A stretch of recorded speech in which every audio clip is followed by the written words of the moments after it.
اعوذ باللہ من الشیطان الرجیم بسم اللہ الرحمن الرحیم۔ روزے کی حالت میں ہم بستری کرنا کیسا ہے؟ آئیے جانتے ہیں روزے کی حالت میں ہم بستری کرنا صحیح ہے یا غلط ہے۔ حدیث سے آئیے اس بارے میں بتاتے ہیں۔ صحیح بخاری کی حدیث ہے کہ سیدنا ابو ہریرہ رضی اللہ تعالی عنہ کہتے ہیں کہ ایک دن اس حال میں کہ ہم رسول اللہ صلی اللہ علیہ وسلم کے پاس بیٹھے ہوئے تھے کہ ایک شخص آپ صلی اللہ علیہ وسلم کے پاس آیا اور اس نے عرض کیا کہ یا رسول اللہ میں تو برباد ہو گیا۔ تو آپ صلی اللہ علیہ وسلم نے فرمایا کہ ایسا کیا ہوا؟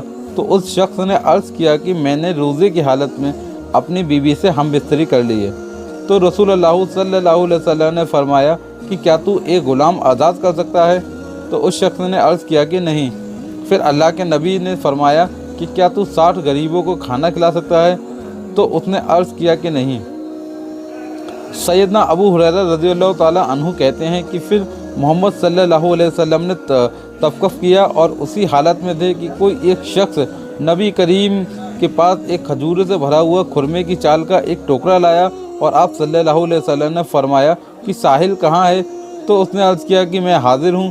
تو آپ صلی اللہ علیہ وسلم نے فرمایا کہ اس ٹوکری کو لے لے اور اس کو خیرات کر دے۔ تو اس نے عرض کیا کہ یا رسول اللہ کہ کیا آپ اپنے سے زیادہ محتاج کو خیرات کر دوں؟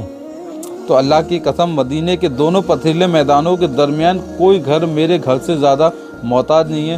تو یہ سن کر رسول اللہ صلی اللہ علیہ وسلم اتنا ہنسے کہ آپ صلی اللہ علیہ وسلم کے دانت مبارک نظر آنے لگے۔ پھر آپ صلی اللہ علیہ وسلم نے فرمایا کہ اچھا پھر اپنے ہی گھر والوں کو اس کو کھلا دیں۔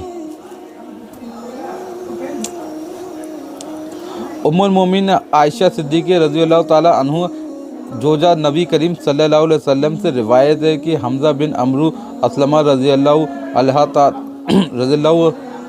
تعالیٰ عنہ نبی کریم صلی اللہ علیہ وسلم سے عرض کیا کہ کیا میں سفر میں روزہ رکھوں؟ اور وہ اکثر سفر میں روزہ رکھا کرتے تھے۔ تو آپ صلی اللہ علیہ وسلم نے فرمایا کہ اگر چاہو تو سفر میں روزہ رکھو اور چاہو تو سفر میں روزہ نہ رکھو، اور اگر سفر میں روزہ نہ رکھو تو سفر کے بعد قضا روزہ رکھو۔ صحیح بخاری کی حدیث ہے کہ سیدنا سہیل رضی اللہ تعالیٰ عنہ محمد صلی اللہ علیہ وسلم سے روایت کرتے ہیں کہ آپ صلی اللہ علیہ وسلم نے فرمایا کہ جنت میں ایک دروازہ ہے جسے ریان کہتے ہیں، اس دروازے سے قیامت کے دن روزہ دار داخل ہوں گے، اس کے سوا کوئی بھی اس دروازے سے داخل نہ ہوگا۔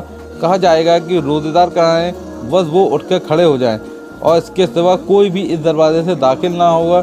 پھر جس وقت وہ داخل ہو جائیں گے اور دروازہ بند کر دیا جائے گا، اس دروازے سے روزدار کے علاوہ کوئی بھی داخل نہ ہوگا۔ تو اللہ تعالیٰ کہنے سننے سے زیادہ عمل کرنے کی توفیق عطا فرمائے اور ہمیں آنے والے رمضانوں میں روزے رکھنے کی توفیق عطا فرمائے۔